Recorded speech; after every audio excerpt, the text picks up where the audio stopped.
sports all plays. Yeah. All sports all plays. All sports all plays. 365, we making a plays. We talking the game, get you to the days. We're high in the court, the dime in the lane. Variety topics, living the same. All presentation, sports information. Hitting the airways, taking the nation. All sport, all plays, like working your faces. Grace at the field, so tie the laces. All sports, all plays.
All right, what's happening, everybody? Welcome to Easy Money, a sports betting show, Monday, April 29th, 2024.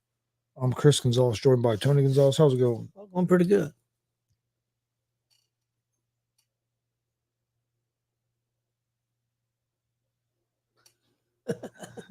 Well, it take long, did it? Hey, what's up, Glenn? Guess who's back? Fired again. Well, from what I hear, Glenn, you're not the only one that got fired this weekend. So,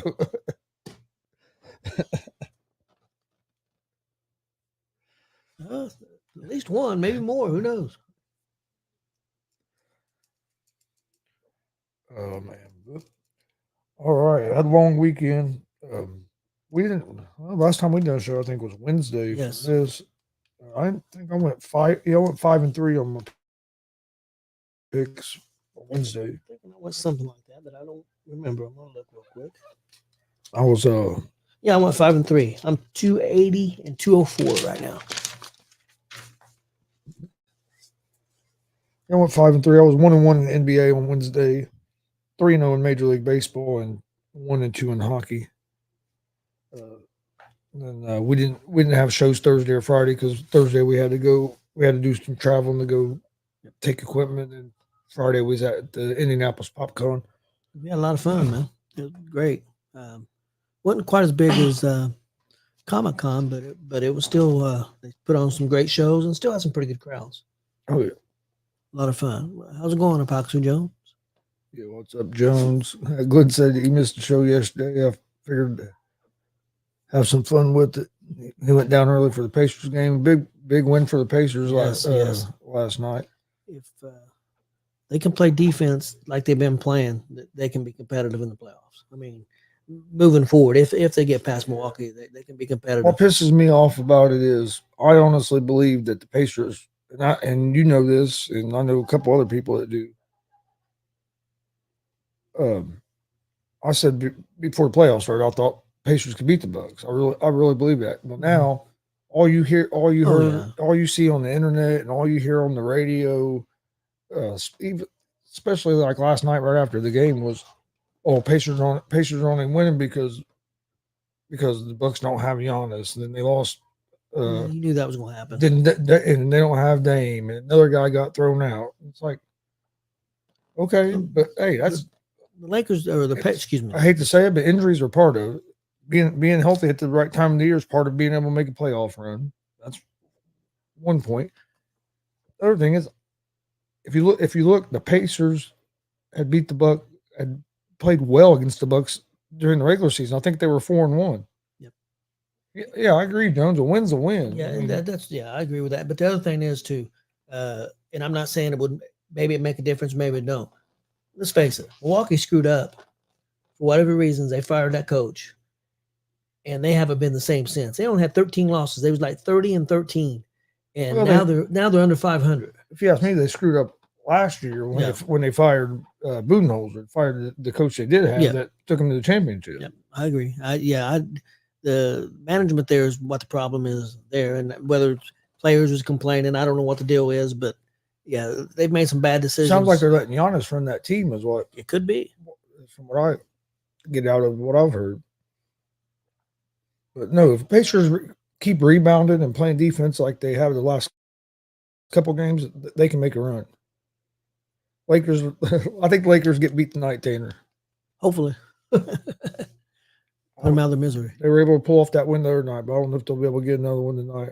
It'd be awful tough for them to come back and win that series. Win 4 in a row against Denver is going to be real tough. I mean, that's not impossible, but it's pretty close. Tanner Popcorn was good. Got a lot of good wrestling. What was it, 13? 13 shows, 61 matches. Had a lot of fun. Tanner, I hope you're feeling better. Tanner got hurt. Show, but I think before the show, during some training, he had to have a bunch of stitches in his leg. I didn't know that. Yeah, I didn't know that you did, but I thought I'd bring it up. So hopefully you're feeling better. But I just seen a picture, which I knew about it because Marcus had told me. But yeah, he had quite a few stitches. It looked like quite a few shots too. So that's not good. Yeah, that's what won them. They tried to blow that game Friday, but that's what ended up winning them that game Friday was the offensive rebounding. Yep. Especially that stretch you're talking about there in the toward the end of the fourth quarter. Oh, Poxley thinks Lakers are winning tonight too. Well, if Jamal Murray, because I guess he's injured a little bit. If he don't get to play, that does help the Lakers out. But I even if they win tonight, I still don't think they're going to win the series. I was winning 4 in a row. I think it's going to be a pretty tall task. So now, you think it's time to start? You think people are going to start taking the Timberwolves and OKC more serious now? I mean, I think they took them a little serious, but that was the regular season. Now we're in the playoffs, and they're playing really well, both teams. Yeah, I think OKC. I think people are still going to want to see what they do in the second round because of what people are going to say about them. And I'm not saying it's fair, but they're going to say kind of the same as what people are saying about the Pacers. They might not have got, or New Orleans would have been a tougher matchup for them if they wouldn't have lost Williamson. OKC's young, but I mean they're a good team. I don't see them winning the Western Conference this year, but they could get in the conference finals. The Timberwolves, they just pretty much manhandled the Suns for the most part. Suns just couldn't get anything going. It was a close game last night, but then the Suns come out. Durant and some of their guys come out there whining about coaching and blaming on everybody but themselves. But the Timberwolves, I don't know if either one will be able to get by Denver if Denver's healthy. But I think they both are. Maybe going to change the narrative on them a little bit because this is what both of them was they never really didn't have much playoff experience, and it looks like they might get that this year. Looks like the NBA, at least to me, seems like, and I'm not a huge NBA fan. Don't watch a lot of games. I'm gonna be straight up honest. Not enough defense, not enough ball movement for me. But Pacers fan definitely. It seems like the young guard looks like coming in. I mean, looks like the older players are, Golden State, Lakers. I mean, they're all getting older. They're not the teams that they were. Suns are struggling. Other than maybe Boston, it seems like the young guns, like with some of the Pacers players, some of the Timberwolves, some of the OKC, seem like that they're taking over. What do you think?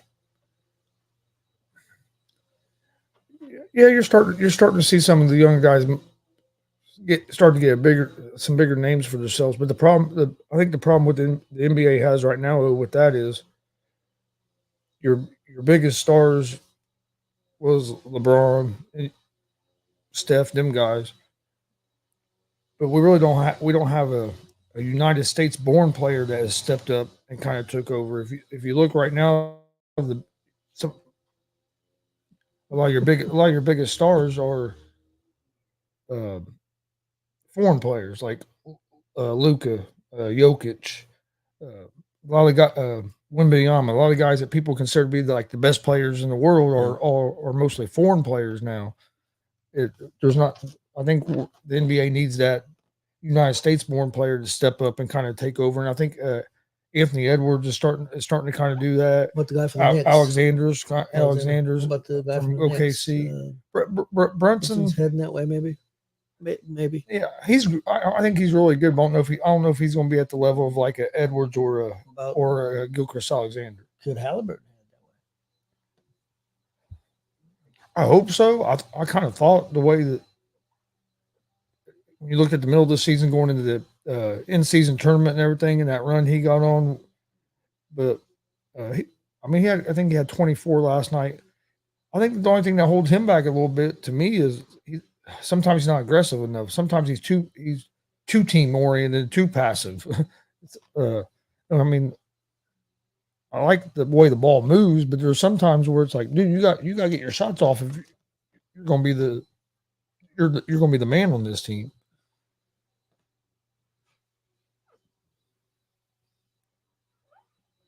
Oh, I'm glad. I'm happy that he came there, and Siakam has been good. Siakam's been great. Just think what the Pacers could look like if Mathurin was healthy. I know it. It'd be crazy. They're a young team, and hopefully they can win this series, make it to the next round. I think they'd have a good chance against the Sixers or the Knicks, which right now it's kind of looking like the Knicks, but I think they'd have a good chance to make it to the conference finals. Sixers' problem is they take Embiid out of the game and they put him on the bench to give him a rest, and they get killed. They're like plus 30 something with him on the court and like minus 30 something when he's off the court. That's a big problem. I mean, that's just Glenn's ready for Charlotte. Yep. I'm actually excited for a couple of things this weekend. I'm excited for, of course, WWE pay-per-view. Excited for the Kentucky Derby. Always like watching it. Yeah, that is this weekend. Yep. Almost forgot about. Forgot it was this weekend. I heard they were talking about earlier or last week on the radio and stuff. But I forgot it was this weekend coming up.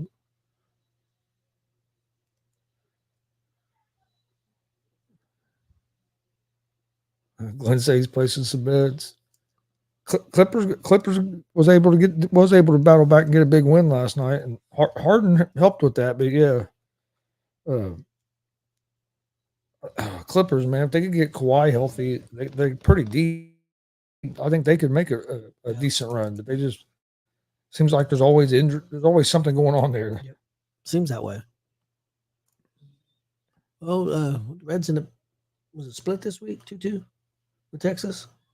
Or did they lose the series? I think they lost series 2-1. Okay. Maybe the Philadelphia was 2-2.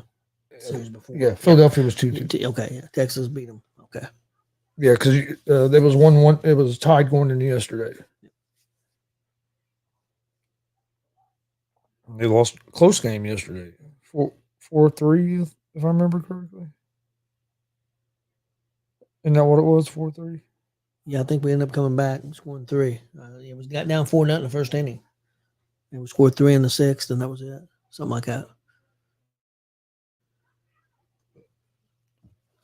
Yeah, it's going to work out perfect. The pay-per-view's on at 1 Saturday, and then Kentucky Derby, it starts early, but the main race ain't till like 7 or something like that. Yeah, there's a lot of stakes races, a lot of good races. Yeah. Doesn't races start like at noon or something? I think so.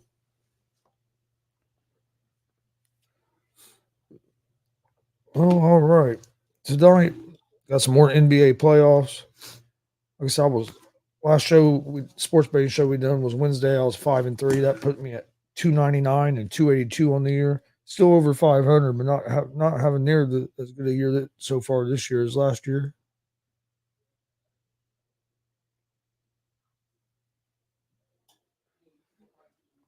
Tonight we have Boston Celtics, Miami Heat. Celtics are up 3-1, or is it 2-1? I think it's 3-1. Yeah.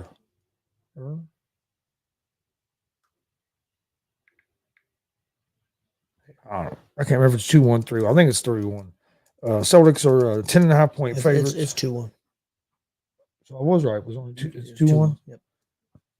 They're in Miami. Okay. Yeah, this is her second game in Miami. And then we got the Thunder and Pelicans. Lakers. Celtics are 10.5-point favorites. I'm gonna go with the Heat at the plus 10.5. I think the Celtics win the game, but Celtics blew the Heat out the other night. I think this is gonna be a more competitive game. Even though I think Celtics win, I think the Heat cover the 10.5. Then you have the OKC Thunder at the Pelicans. Thunder are leading this series, I believe, 3-1. The Thunder are 4.5-point favorites, minus 188 on the money line. Over unders at 207. I'm gonna go with the Thunder at the minus 4.5. And then Lakers and Nuggets. Nuggets are 7-point favorites at home. I'm gonna take the Nuggets at the minus 7. One thing that is interesting, because if you looked at over-unders throughout the regular season, most of them were in like the 220s or higher. And tonight, there's none of the games are over-unders are over or even at 220. The highest one is 216.5 for Lakers Nuggets. Over-under for Thunder and Pelicans is 207, and Boston and Miami is 203.5. So that shows that even though there's still not a lot of great defense being played, there's more. It's a different level of defense in the playoffs and in the regular season.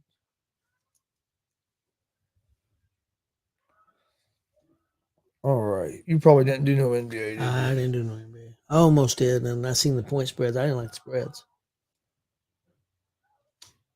All right, NHL. I'm gonna go with the in the playoffs. There, I'm gonna go with the Panthers on the money line at home against the Lightning.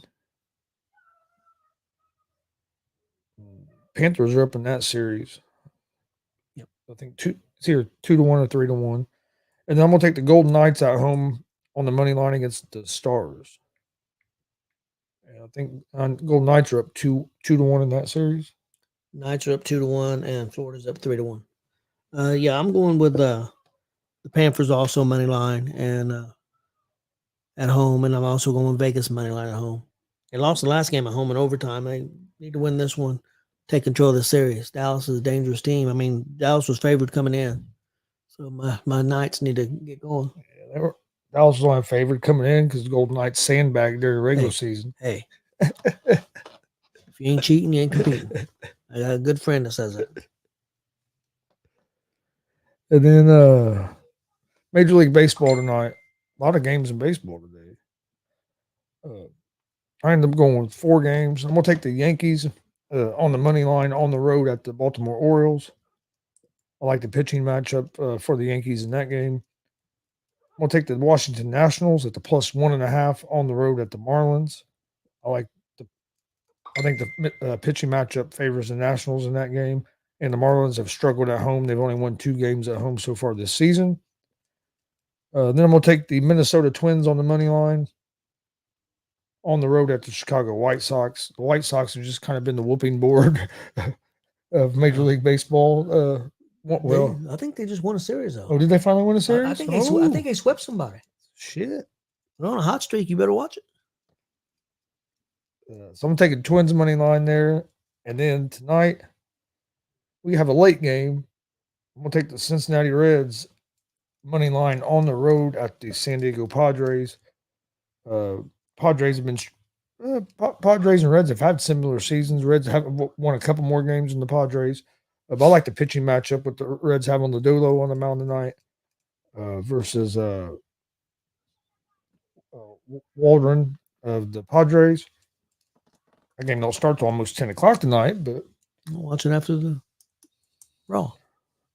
So I'm gonna go with the Reds on the money line. So that's gonna be my 4 baseball picks. I've got 4 Major League Baseball picks. Also, I'm gonna go with Miami at home money line against Washington. I'm gonna take Atlanta on the road money line against Seattle. I'll take Cincinnati money line on the road against the Padres, and I'm gonna go with the Dodgers money line on the road against Arizona.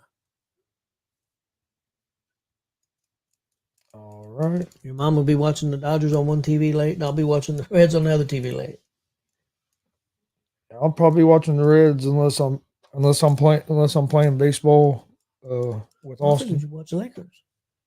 I'll probably watch a little bit of that game just to hopefully watch the Lakers get beat. I ended up watching most of that Minnesota and Phoenix game last night after the Pacers went off because it was a close game. Because I was actually going to get on the game and play baseball with Austin, Stevie, and then I started watching that game and it was close. So I ended up finishing that game before I got in there with them for a little bit. Then I went to bed. I was tired.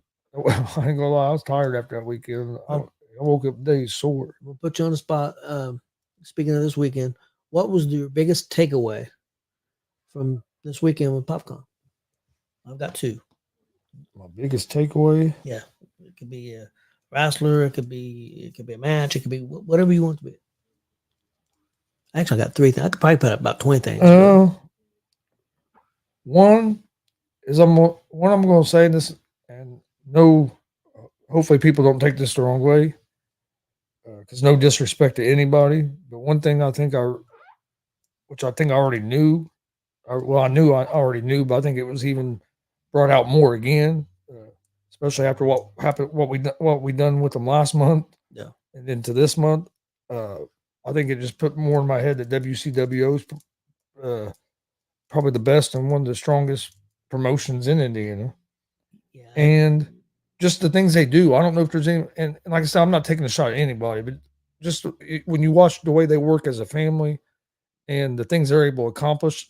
I mean, I watched, and I don't think he'll get mad at us say this. I watched these guys find out that there was a problem with the ring. Basically, it almost tore it down to just basically the frame, and get it back together and everything ready in less than 45 minutes. Nobody panicked. No, it was like, hey, we got to do this, and boom, everybody was on it. Another thing is their training school. You see these rookies coming out of the school, the way they're performing. I mean, I saw a guy make his opening match. We didn't get to see his opening match, but he made his debut match on Friday night because we at the dub after PopCon.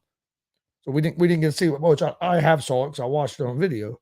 But then we watched that same guy wrestle 4 or 5 times over the weekend at PopCon in front of, I'm not saying it's a huge crowd, but pretty good crowds for the first time. And you could, if you didn't know that was his first 5 matches, you wouldn't have known. No.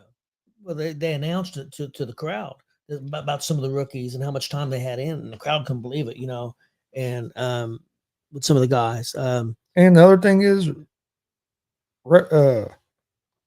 I think it even put it in my head more. Wrestling can bring all kinds of different people together. Yes. I mean, there was people there that were wrestling fans. There was people there that wasn't necessarily a wrestling fan, but they came in to check it out, and then they'd come back for multiple shows because they were entertained. Yes. So that would be a few of the things. Yeah. One thing on a wrestling side of it, as far as a competitor, last year I thought Comic-Con really made a couple guys. I mean, or they hit their stride, and now they really took off. And that was Adari and Zach Gates. Coming out of this one, I think the guy Belenko. I think he's only 8 months as far as wrestling matches. He did some training before that, but he is another one's getting ready to go.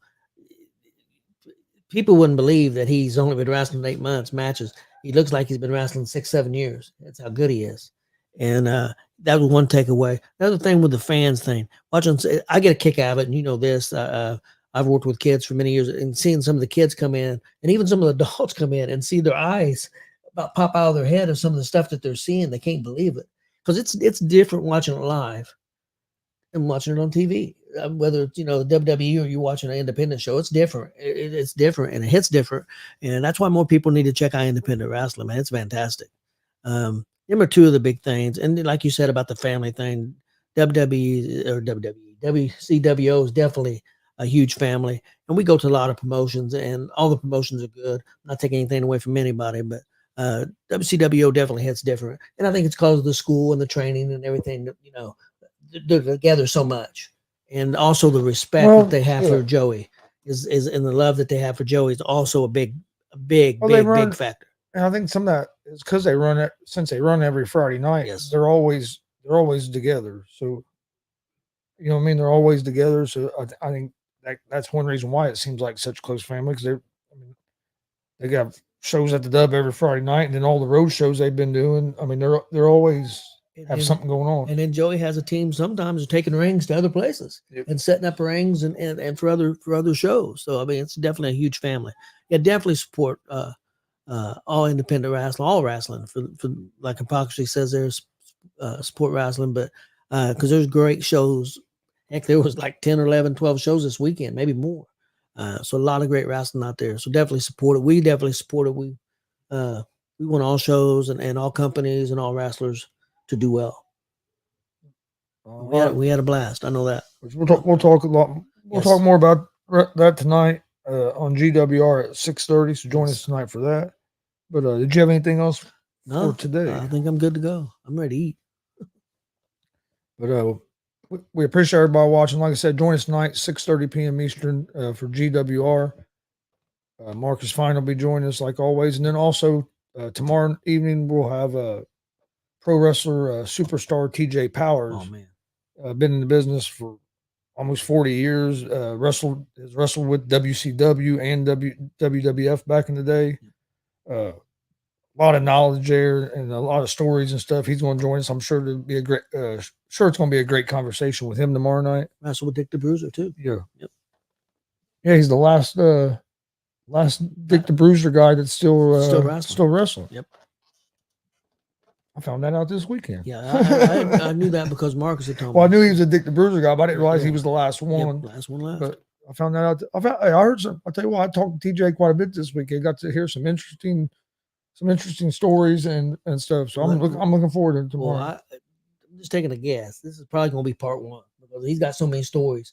We'll probably definitely have him on again because he's got story after story. You can talk with TJ for days. I found that out some over the weekend because I was outside talking to him for a while. We could have just sit out there all day. And that's the other thing. Some of these guys, TJ looks like he's got a rough exterior. But if you're a young guy out there wrestling, if you want to get some knowledge, talk to a guy like TJ. He can teach you a lot. I guarantee that. All right, 10-part documentary. Probably could. Well, we appreciate everybody watching. Please hit that subscribe button on YouTube at Gonzo Sports Room. Like, follow Facebook, Twitch, X, Instagram, all at Gonzo Sports Room as well.